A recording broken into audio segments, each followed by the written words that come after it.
All right, today we are going to kind of connect everything we've done together so far. So we again have inequality word problems. This time we're going to take it one step further and solve by graphing. So in this situation, Trisha loves going to Love and Oven to purchase desserts for her favorite team, Math 1. Cupcakes cost $4 and decorated cookies cost $5. She needs to buy at least 20 desserts, and she cannot spend more than $80. Okay, so at least 20 desserts. She doesn't really care what desserts it is. We've got cookies to choose from, we've got cupcakes to choose from, and she can't spend any more than $80 because that's all she has in her pocket. So our first step is to write a system of linear inequalities to represent this situation. They're telling us our variables. So x is going to represent the number of cupcakes and y is going to represent the number of decorated cookies. So we don't actually need to think of any variables here. They told us what to use. So money is usually the easier one to do. So let's write an inequality for everything related to money. So we have cupcakes that cost $4 and cookies that cost $5.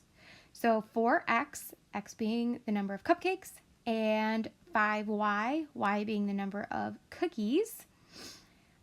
She cannot spend more than $80. She only has $80 in her pocket.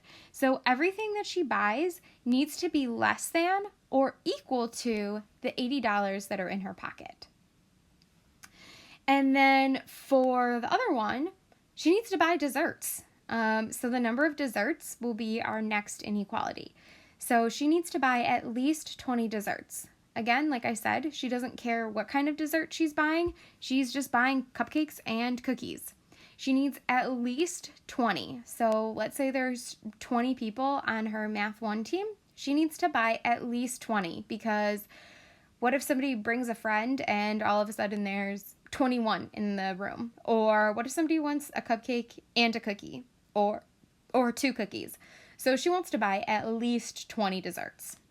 So anything more than 20 is awesome. If it equals 20, that's awesome too, but nothing less than 20. So I noticed that neither one of these are in slope-intercept form, and I'm just really not in the mood to write them in slope-intercept form. So let's go ahead and solve by x and y intercepts, something we haven't kind of done in a while, but sometimes for inequalities, it's actually the easier way to go. So we're going to find our x-intercepts and our y-intercepts. So for x-intercepts, it's when y equals 0. So I'm going to plug in 0 for y and solve. Okay, so my x-intercept is 20, 0. So I can go to my graph and plot that point. For my y-intercept, it's when x equals 0. So I'm going to take my inequality and plug in 0 for x and solve. So my y-intercept is 0, 16. So I can go to my graph and also graph that point. But I'm just going to go ahead and continue with the second one so I can just do it all at the same time. So again, for x-intercept, I'm going to plug in 0 for y to solve. This one is super easy. My x-intercept is 20, 0. And for y-intercepts, I'll plug in 0 for x. Again, this one is super easy because there's no other numbers to really work with. So my y-intercept is 0, 20. So now I can go to my graph and graph those 2 points. So I graphed 0, 20 and 0, 20. So that was for my my pink line from up above. And it's a solid line because it was equal to.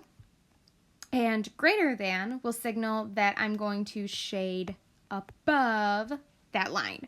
So all the solutions for different combinations of cookies and cupcakes that I can buy is in that pink region. Or on the line, since it's also equal to.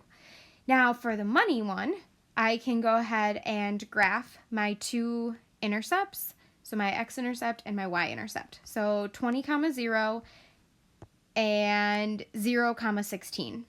Okay, so 16, 0, or 0, 16 and 20, 0 down here. And since my inequality symbol, this is a lot of back and forth, sorry. My inequality symbol is less than or equal to, so that means I'm going to shade below. All right, so solutions happen in the shaded region. Oh, I forgot a step. I have to label my X and Y axis.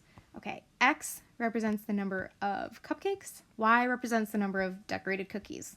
Okay, so Y is cookies. X is cupcakes. Okay, not too much thinking there. They already told me the answer. Okay, anyway, now I'm able to move on. So again, the combination of cookies and cupcakes I can buy is here, and the money that I can spend is here. So everything below that yellow line is less than $80. Everything above this pink line is more than 20 desserts. So I need to see where these two graphs overlap. And unfortunately, they don't really overlap except at one point. Okay, and it's not in the shaded region. It's actually this one point right here where my yellow line and my pink line overlap. So this is my solution. So identify one possible solution. Well, it's the only possible solution, unfortunately, and then fully explain it in the context of the problem. So the solution is the point 20, 0. Remember X, Y. So X represents the number of cupcakes. That's 20 cupcakes. Y represents the number of cookies. So we can buy 0 cookies.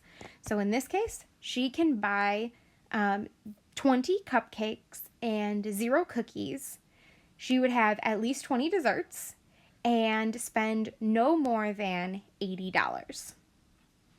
Okay, so kind of a lot of work for one problem, but not too bad. We almost know how to do everything. So go ahead and try the rest of the problems on your own and let me know if you have any questions.